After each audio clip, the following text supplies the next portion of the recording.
Welcome back to the SportsMax Zone. It's time for some cricket.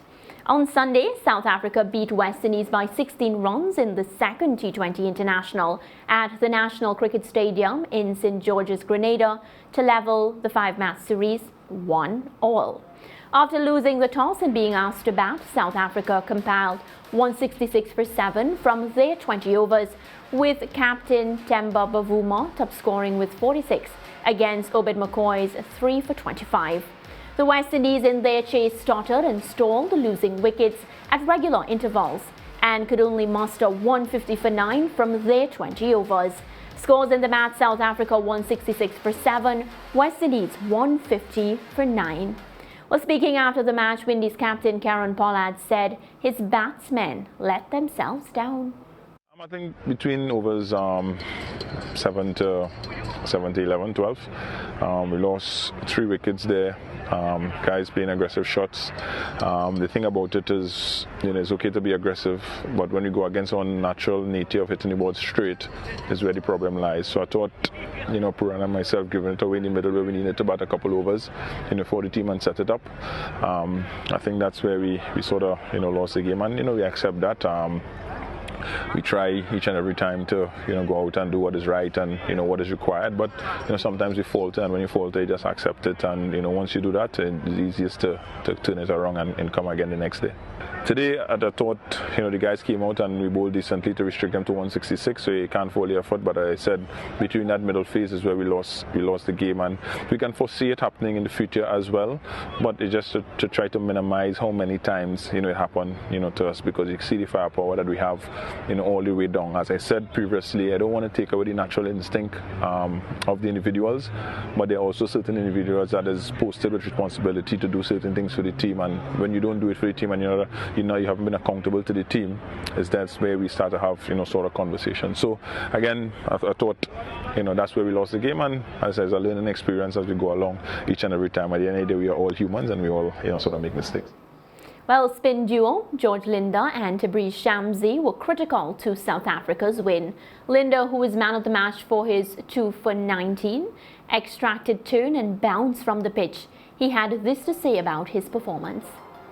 "I just went back to the basics and it worked for me. It was my day, and Shamsi has been exceptional for us. We had a hard look at ourselves, and luckily today it worked for us. Today it was a lot slower and turned as well, and I'm always happy with that." South Africa were comprehensively beaten in the first T20 on Saturday. Batting first, South Africa posted 160 for 6 from their 20 overs.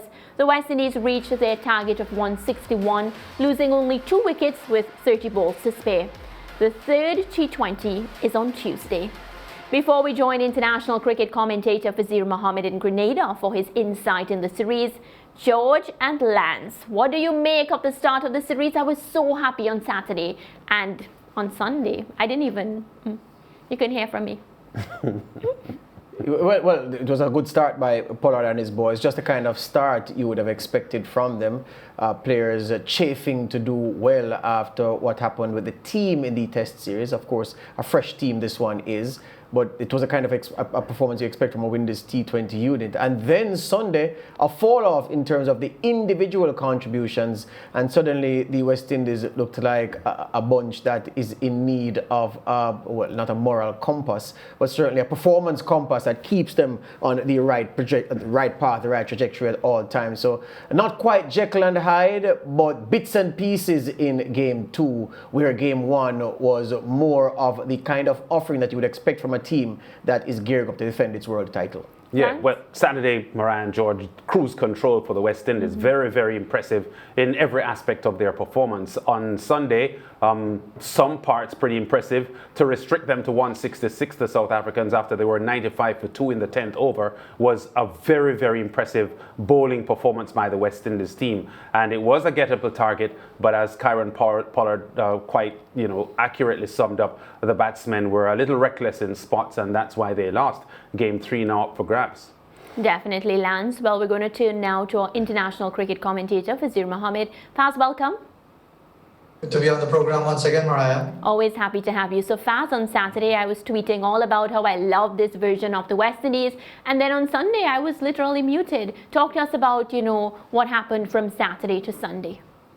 Well, it's I wouldn't say it's typical of the West Indies, but I would say let's put it in context. The West Indies are not playing themselves. They're playing a team that would have learned from what happened on Saturday and tried to make amends. Also, they were playing, very importantly, on the same pitch where they played the first match, and therefore, because it would have dried out a bit more, would have worn a bit more extra sunshine on the Sunday morning throughout the day, would have baked it drier, so the spinners got a bit more purchase. And I think it was interesting to hear the perspective of Kieron Pollard speaking just a while ago, because it's very clear that they are almost adopting the English method. If you'll recall, after England's disaster of the 50-over World Cup in 2015, they decided that they would give their batsmen the free rein to play their shots in most circumstances. That's why you saw world record-breaking totals. They were the most dominant batting team leading up to the World Cup of 2019. And you get the sense, based on what you just heard from Kieron Pollard, if you didn't know it before, that they are backing themselves with batting that goes all the way down to number 9. I mean, if you could have someone like a Fabian Allen giving you 34 of 12 balls, that gives you power all the way down. Yeah. They're backing themselves more often than not to get the victory. The challenge will be to ensure that when you get to tournament play, that you are almost infallible. No team is completely infallible, and this is where the West Indies will have to learn very quickly from the start. This is why these 15 matches, 5 against South Africa, 5 against Australia, 5 against Pakistan, are so very crucial, because it gives you a sense who are your players, as he alluded to, who probably didn't do what was required yesterday when they recognized it wasn't the sort of surface where you could hit straight for 6 all the time and you needed to make the adjustments. So I think credit to South Africa. They recognized the difference in the conditions and they exploited it, and the West Indies couldn't adapt, and that's why we're at 1-1. Definitely. And, I would have to ask you about the change that West Indies made in the second T20. Of course, elevating Nicholas Pooran to bat number 4. A good decision?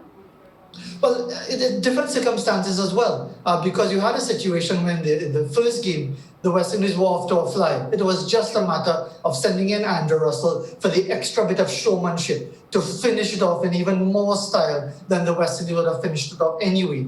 Yesterday was a different story. You had a situation where Evan Lewis fell relatively early. The South Africans seemed far more keyed in. You had the 2 spinners, Linda and Shamsi, bowling extremely well, causing a lot of challenges. Obviously, the intention would have been for Pooran. With his experience, we've seen him against spinners before. He's from Trinidad and Tobago. Kieron Pollard is from Trinidad and Tobago. So it would be expected that they may be able to cope with the spinners a bit better. So really, the change was for the first match in bringing up Andrew Russell. I thought that they reverted to the normal format of things by having Pooran come back up higher up the order in yesterday's match. Faz, how impressed are you with the youngsters? Of course, Kevin Sinclair, Obed McCoy, putting their names on the team and making sure that they contribute to ensure that they make another Windies T20 team.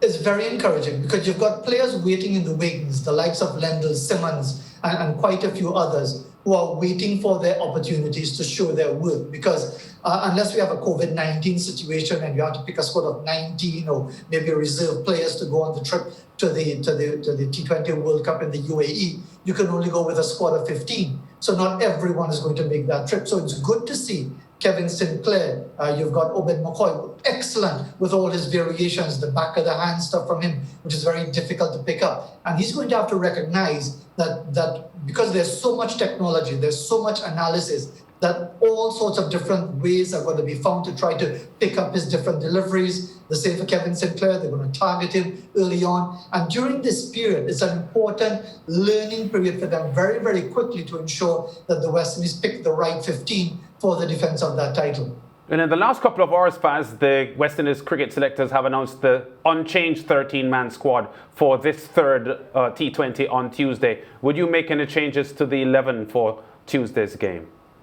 It might depend on the pitch, Lance, because I would suspect they would use a new surface, and but when you look at it, they might think in terms of maybe an additional seamer. But just at the moment, not that they weren't changed simply because they wanted to stay unchanged and they won, but you get the sense that the selectors, the head coach, the captain, they want to give everyone a full understanding of their role in the team, and we want to give you enough of an opportunity to prove yourself in that role if there's anything left for you to prove. So for the relative new players like a Sinclair, like a McCoy, a couple others in the lineup, it's an opportunity maybe to bat in a position that they're not entirely comfortable with either, because there's so much experience at the top of the order when you talk about the West Indies lineup. So there may not necessarily be any changes to the team. If there are any, I don't think it will necessarily be because of performances on Sunday, but simply because they are looking to explore different options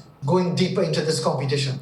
Definitely, Faz. And as we wrap and we get set for the third T20, of course, we know the West Indies team with Pollard at the helm will ensure that they not make the same errors that they made in the second T20. And I think they'll win this one. Yeah. Well, nothing is guaranteed, because who would have thought that France would lose on penalties to Switzerland after the French were 3-1 up True. with 10 minutes to go in full time. But this is the beauty of competitive international sport. You have to give credit to South Africa as well. Whatever the West Indies will do, expect South Africa to counteract or to come up with a different plan, because this is what elite level sport is all about. No one ever has it their own way. Well, Faz, always a pleasure chatting with you. I mean, one can hope, being from the West Indies, but we'll look forward, of course, to be hearing your commentary and all the action taking place in that 30-20. Well, you won't have to worry about commentary, because thanks to George, I'm not doing commentary for these matches anyway because of his malicious intent. I'll hold him responsible, even though that is not the case. I'll manufacture that story for now and let it take a life of its own on social media. All right, Faz. Looking forward to chat again. Thank you. Talk soon, of course, our international cricket commentator, Fazeer Mohammed. George, you have some explaining to do. Yes, apparently so. We go to break.